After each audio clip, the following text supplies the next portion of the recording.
afternoon, campers, and welcome back to Lotus Operations. And in today's quick video, I'm going to show y'all how to make some homemade kerosene. Now, you can do many different combinations. Some works better than others, but here's an ideal I came up with. And if this is actually quite successful, I'll be using this for another video that deals with torches, so I can show you how to conceal your fire in a tactical situation so you can stay warm, cook your food, or even have light, but without revealing your position. So let's begin. Hey guys, welcome back. And what we have here is we have some vegetable oil. Normally I would be using cooked vegetable oil, but I didn't have any, so I used the rest of the vegetable oil that we already had.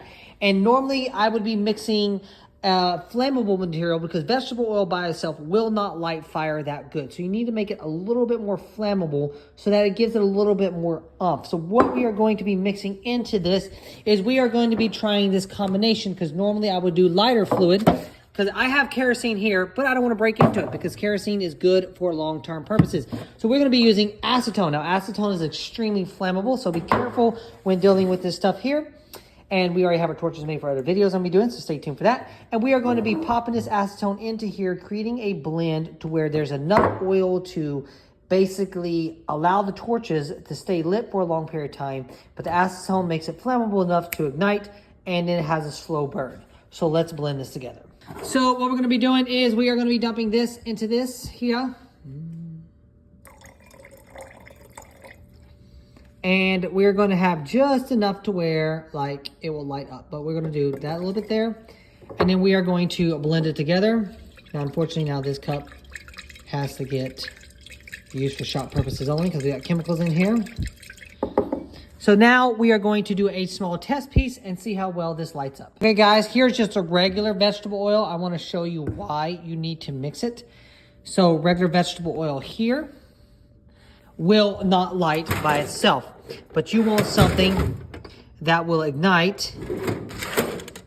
Where's my lighter? Okay, see, here's regular oil and here's the fire. And as you can see, it's not lighting. I want something to be like kerosene, to where when I put a fire in there, it's going to ignite regardless whether there is a freaking material in it or not. But we don't want it to be flammable at all. But here is our combination. Now we're going to add a little bit in here, like this, and let's see if this will go off, but we're gonna do this outside. Okay, now let's see if this will work. So if we need to change, as you can see, how the fire is moving when it gets closer. The fire is not lit,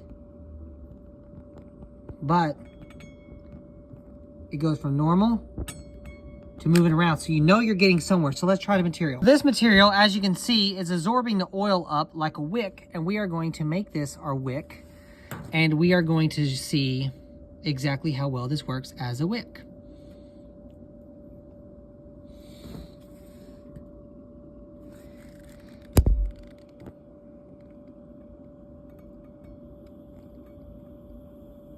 Let the oil get a little bit hot. And now, as you can see here, we have the shirt burning, but let's see if it's going to soak up the oil fast enough in order to keep it going.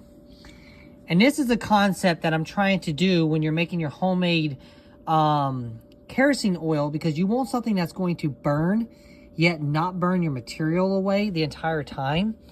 And you're going to have to play with the ratio, because like I said, the more oil you use, the more acetone or lighter fluid you're going to have to use. Maybe gasoline. Be careful with that. That stuff's highly flammable. So, but you're going to have to figure out the ratio so that you can be able to create your own kerosene lanterns and be able to create your own survival light situation.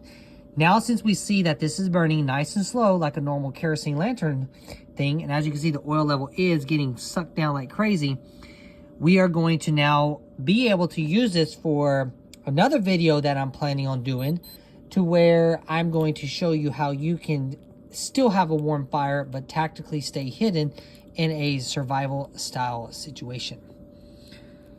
So this is how you make homemade kerosene oil from your normal used cooking oil. Unfortunately, I use regular, but you know, this is how you can reuse your cooking oil.